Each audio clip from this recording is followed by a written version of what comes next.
ప్రభుత్వ భూమిని పట్టా భూమిగా మార్చే అధికారం లేదు. 20 ఎకరాల సర్కారు భూమి ప్రైవేటు వ్యక్తుల పరం. కలెక్టర్ ప్రొసీడింగ్స్పై హైకోర్టు ఆశ్చర్యం. భూముల వర్గీకరణ లేదంటే రెవెన్యూ రికార్డులో ఎంట్రీలకు సంబంధించిన వివాదాలు తలెత్తినప్పుడు వాటిని తేల్చాల్సింది సివిల్ కోర్టు మాత్రమేనని హైకోర్టు స్పష్టం చేసింది.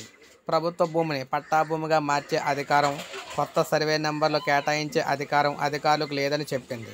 ప్రభుత్వ భూమిని పట్టా భూమిగా మార్చే అధికారం లేకపోయినా తహసీల్దార్ అది ప్రభుత్వ భూమిగా పేర్కొన్నప్పటికీ రంగారెడ్డి జిల్లా కలెక్టర్ ఉత్తర్వులు జారీ చేయటాన్ని తప్పుపట్టింది.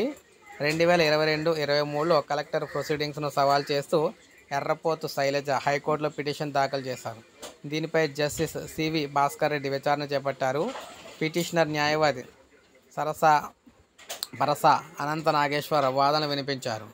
శంకరపల్లి మండలం కొడంగల్ గ్రామ survey 398/A, 400/A, 402/A, 402/A 1/1లో పిటిషనర్లకు మొత్తం 2.14 ఎకరాల భూమి ఉండి పక్కనే ఉన్న భూమిని ఇక్కడ కృష్ణ రామ్ భూపాల్ కొనుగోలు చేశారు. దాన్ని ఆనుకునే ఉన్న ప్రభుత్వానికి చెందిన 20.12 ఎకరాలను ఆక్రమించుకున్నారు. 2014లో ప్రభుత్వ భూమి ఆక్రమణపై పిటిషన్ దాఖలు చేశాం. అప్పట్లో సర్వే శాఖ అసిస్టెంట్ డైరెక్టర్ సర్వే చేసి 40.12 ఎకరాలు ఇక్కడ బిల దాఖలా భూమిగా పేర్కొన్నారు. ఇంతలో 20.12 ఎకరాల ఆక్రమణలో ఉందని ఇందులోని తహసీల్దార్ కౌంటర్ దాఖలు చేశారు. ప్రైవేటు వ్యక్తులకు నోటీసులు జారీ చేసి చట్ట ప్రకారం చర్యలు తీసుకోవాలని హైకోర్టు ఉత్తర్వులు ఇచ్చింది.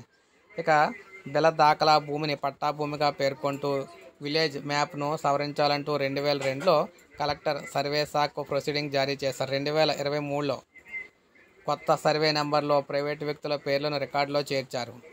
అయితే ఈ వాదనలు విన్న న్యాయమూర్తి 20.12 ఎకరాలను blue stick land holdings private limited ఆక్రమించింది. కాంపౌండ్ నిర్మించినట్లు చేవెళ్ల డివిజన్ రైల్వే శాఖ డిప్యూటీ డైరెక్టర్ తేల్చి చెప్పినప్పటికీ కూడా కలెక్టర్ 2022-23లో ప్రొసీడింగ్స్ జారీ చేయడంపై లోతుగా విచారించాల్సి ఉందన్నారు.